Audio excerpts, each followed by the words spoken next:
President Donald Trump. And recently, he sort of came under fire for saying or agreeing with Donald Trump that black people are starting to relate to him because they feel like he's by the criminal Please justice like and system, subscribe. NAACP, and just all sorts of other people of our community felt some type of way about that. And he had a ton of backlash for it. And recently he apologized for it. He said he needed to take accountability, not necessarily. Welcome back to my channel. If you haven't already, hit that like, subscribe. I wanted to talk about this situation, fair use, about Ryan Clark. Really for agreeing so much, but what agreeing and not clarifying his stance caused. When you think about the voice Stephen A. has, how do you feel about the fallout from what he said? This video is sponsored by Andre Edwards, Win by Design. The cost of college has steadily increased over the last 30 years. In that time frame, tuition costs at public four-year colleges grew from $4,000 to $10,000 and from $19,000 to $38,000 in private nonprofit institutions.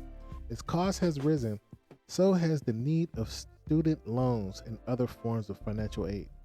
Today, more than half of students leave school with debt, and I was one of them. Check out Andre Edwards' Win by Design YouTube page.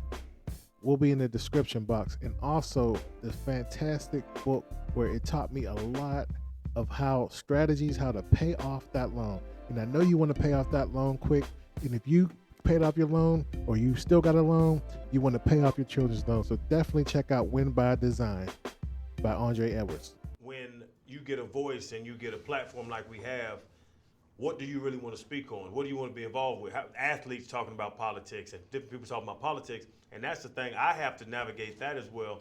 I would say, Stephen, you need to know that your voice means a lot to people. And whatever you say, you need to clarify it. Anything, if you're ESPN or if you're on any kind of TV station, there are people watching. I really do stay out of politics, but I did watch Donald Trump. I did watch why he's on trial for. I did watch that. So I would want everybody individually to navigate that and don't just say, oh, he's supporting him, he's supporting that. Listen to the information. I think a lot of people just jump on the side, and my thing is I listen to the information and see how I feel about the politics, how I feel about the candidates, see how I feel about that. But don't So just basically say, what we're hearing is, just remember this, and I remember Malcolm X said it best. These are dumb jocks. And if I could say this in the most respectful way, this is what they say in a respectful way. They're dumb jocks. They don't know anything. All they did was play football since they were 5 years old, all the way till 23, 24, 25 if you're lucky. And that's all they know. And now they're in this space because a lot of them ran out of money and they're trying to change their career. So now they're on a podcast. Now we get to hear what they got to say. Clearly they don't know what they're talking about. And I love when Malcolm X stated that white people don't do that. That white people do not look up to comedians, entertainers. They're just the entertainment. But it's just interesting that black people want to take these words as gold, the Charlemagnes of the world. And this is what's going on. So here we go. He clearly says he tried to stay out of politics because you know nothing about it. Most of us are actually more intelligent. If you have any type of college degree, we're smarter, we're more intelligent than these guys. That I'm with him because you can line up with people in different situations, but you don't have to line up with everybody's opinion. So you got to get all the information, educate yourself, and see how you feel about that. Politicians aren't necessarily the most truthful human beings on the planet. That's right. If you want to win something, they got all these different pitches. If Trump is saying, all right, the black community is more relatable to me based on the things I'm going through, I believe it's sort of a slap in the face, and You know, I would also kind of pull things out and just go further and say, if I'm a black person listening to this, I want to gather all the information and make my own decision for myself, not just because he's saying it, but a lot of times you can't separate celebrity from truth. Trump is. Okay, so the people that actually follow Trump, black people, don't you think they already thought about it? See, when Obama got in office, a lot of African Americans woke up and they start paying attention to what's going on. Now, prior to that, millennials probably African American that probably wasn't paying attention. We only saw what was on CNN. We only saw what, if you went to college, these liberal teachers was teaching us. We are ingrained to follow the Democratic Party. You're in this trance, and then all of a sudden you wake up. Now, my wake up call was when Obama got in office. Of course, I voted for him in 2008. And when I got to 2011, I realized that he wasn't doing nothing for the black people. I noticed the message because he said, yes, we can. All these great slogans, and it made you feel good. You know, you had black people crying, the first black president. In about 2011, I'm like, hold up, wait a minute. He ain't do nothing for us yet. What if he don't get elected? This is when I woke up. I heard Candace Owens say she woke up in about 2015-ish. And you start realizing like, well, why am I following someone where I'm not getting any benefit from? No benefits. My neighborhood where I grew up in is still the same. Same old neighborhood. No matter what president's in there. So then you start realizing who's really pulling the strings. The cool thing. He's the shiny, dangling carrot, and they'll agree with him based on his antics and all this other stuff. But I think Stephen A. has to be, I think he's since apologized since then, but he has to be careful. As you said, Channing, his platform is strong. People will take that with a grain of salt. They'll go and say, yeah, that's cool. Trump's my homie. Trump's in the hood. He's doing this. He's giving money, the stimulus, and this and that. But when you undercover all that stuff, and look what's the root of it all, then you'll be able to find your answer. As much as you try and fight for your community, you have to understand that your influence is so strong and you can really direct people down the wrong path. All right. So with that being said, it's okay if he reps the Democrats. If he hide and sweep up the dirt and put it under the rug when it comes to Dixiecrats. It's okay for that. He can talk about Democrats all day. He can talk about police reform when he was on ESPN, because that's what the woke ESPN Disney tried to do, and that's why they lost so many viewers. But if he have a different of opinion of the mob, then it's a problem. He has to apologize. You see what's going on? And I'm telling you, the people up top is the one who navigate the media. See, we're supposed to have freedom of press, but it's not a freedom anymore. There's people in the Biden camp, allegedly, if they see, they have people checking and looking at headlines, and they have a team of people, allegedly, to call that station or call that media outlet to change the title.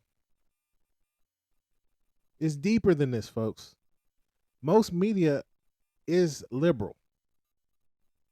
So, Fred Taylor, you can't tell nobody what to do. You're trying to attack people because I watch you guys. I watch the show. I used to, actually. I think you have a great show. But you guys have a way of manipulating narratives as well, because you have an agenda as well. You have an agenda to make athletes look better than what they are, look smarter than what they are, because you're an athlete. So we all have an agendas here. Carry on. Path just simply by saying, I hate this guy or I like this guy. People are going to decide based on their bias towards said celebrity. I respect Stephen A. All right, so I'm going to stop that there. So when Michael Jordan decided not to endorse a black, I believe, a mayor in North Carolina in the early 90s, and he said Republicans wear shoes too, everybody crucified him, did they not? When LeBron James used his power to try to get people in Cleveland and abroad to vote for Hillary Clinton, when he went to the conference and he's up there hugging her, you got Roland Martin out there teaching her how to wobble wobble and shake it and all these little line dances that African Americans love. Is that not pandering? When Hillary Clinton went on the Breakfast Club talking about she used hot sauce, and Charlamagne said, hey, you know people gonna say that sound like pandering. And what did she say? Does it work? Is it working? When everybody called Bill Clinton the first black president because he was playing a instrument on Arsenio Hall show. But yet, when black folks helped to get him in there, should it be that Arsenio Hall had blood on his hands too? Because he used his power, his voice, to get him in office. And then in 1994, what happened? The crime bill. He signed it. He got his ink on it. So we're not supposed to wake up. We're just supposed to say, oh no, we don't know anything about Donald Trump. No, people look into it. Black people are smarter than that. We're smart not to listen to you. And the platform that he's built, but I respectfully disagree with him here. First off, let's talk about the simple statement that black people can relate to former President Donald Trump based on discrimination by the judicial system. He's not being discriminated against. Nope. What Donald Trump did was make bad decisions, and because of those bad decisions, he's now been investigated, he's now been accused, alleged, and then now prosecuted. The one thing that black people can't relate to is having these run-ins with the law and being the president of the United States of America. We couldn't be the president of the 4-H club if we had this many run-ins with the law. We couldn't be the president. All right, okay. So what about what Fannie Willis is doing down in Fulton County? She has power. There are certain African Americans that have a lot of power in the judicial system. There's a lot of African Americans that have a lot of power that can get away with a lot of things. Puffy, for instance, we just talked about Puffy. For years, Puffy was doing all this crazy stuff, allegedly, and we heard this. I heard it. He was doing things for years illegally. So I'm not saying we have to relate, we can relate to Trump, and that's not why, and maybe Stephen A. Smith, he heard this before. There's people say this. A lot of African Americans say that. So you can't go off of everybody's experience because it's a cultural thing. I can't relate to Channing Crowder. He lived in Florida. I can't relate to that. I can't relate to Fred Taylor, his upbringing. I can't do that. I can't relate to Ryan Clark. Ryan Clark was Louisiana. There are people in my neighborhood who are good athletes, African Americans, and they get away with anything. I can't relate to that. I had to work for everything I got. So there's different situations. Now, prior to Donald Trump running, everybody loved him. They loved what he stand for. They loved the flashiness that he was doing. I don't care attitude. Everybody's attracted to that.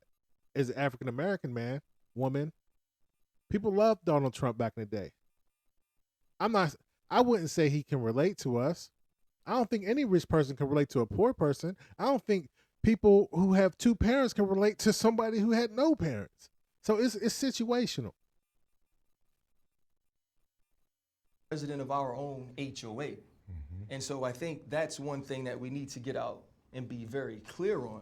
Also, when you agree with this, you're allowing him to break us down to the lowest common denominator. So you're saying all of these black people who now seem to support you only support you because they connect with you on your run-ins with the law, or only support with you because they connect with you. Okay, but I'm gonna stop it here. You can definitely look at this video. But Ryan Clark, okay, use the same energy with the Democrats, the Dixiecrats, right? Because people support Joe Biden, and he did wrong to the black community for the longest, but he won't take credit for the things that he did because that's career ending. But he wrote laws that messed us up. And the first thing he says when he said, "You're not black if you don't vote for me." What? We choose truth over facts. You really not going to say anything about it? Truth be told, I can't relate to Obama. He was raised with a white mother. And guess what? Everybody don't get treated bad from the law enforcement. I can't relate to that. I never got treated bad by law enforcement. Ever. So I can't relate to that. So just because someone got shot, but you know what I can relate to? I can relate to the black on black crime. I can relate to that with certain people, which I don't think the former president Barack Obama have dealt with. So you can't, all this stems from they are mad that black people want to explore their options. You got mad at Ice Cube for saying we need to look at what they're going to offer us because he's a businessman. That's what business people do. They don't discriminate. They look at the best offer they're going to get. Stephen A. Smith a while ago, and I believe him, even though I think he's low key conservative, but he want to keep his fans because he was broke before. He lost everything, and a lot of his fans are black. So, because he's like the new Stuart Scott, if you will, and he lost everything, so he's trying to keep it down with the black folks. He's from what, New York? I don't know if it's Harlem or Queens. He thinks from Queens. And he's trying to keep his money. That's the thing. When you're bought, your employer is Disney. You get everything from your whole lifestyles from them. So you can't mess up. And then in 2016, I believe, when he tried to defend the black man that punched his wife in the elevator, and he basically said, "We don't know what happened before that." And he got suspended. He got a wake up call. So he is playing on eggshells. He is stepping. He don't want to break any eggs right now, and that's what's going on. But I disagree with Ryan. He's on this black stuff, and you're not being real. I don't know what your experience was living down in Louisiana, but guess what? Your experience is not mine. You was an athlete. So when you were living in Pittsburgh, Pennsylvania, they looked at you as a god, no matter if you were black or white, because you could catch a football and you could hit people. So your experience wasn't not as good as mine. Your experience was not mine. And I disagree. That is the problem with Democrats. I'm not saying Republicans don't do it too, but you have to go do what's best for you as an individual. Now, if you're trying to sway voters, then that's what people do. They use their platform to sway voters. But you're going to lose some fans too when it comes to that. What do you guys think about Ryan Clark, Fred Taylor talking about Stephen A. Smith's comments, where Stephen A. Smith is actually backtracking because he's scared to lose the support of black people? Put a comment below, and I'll see you on the next video.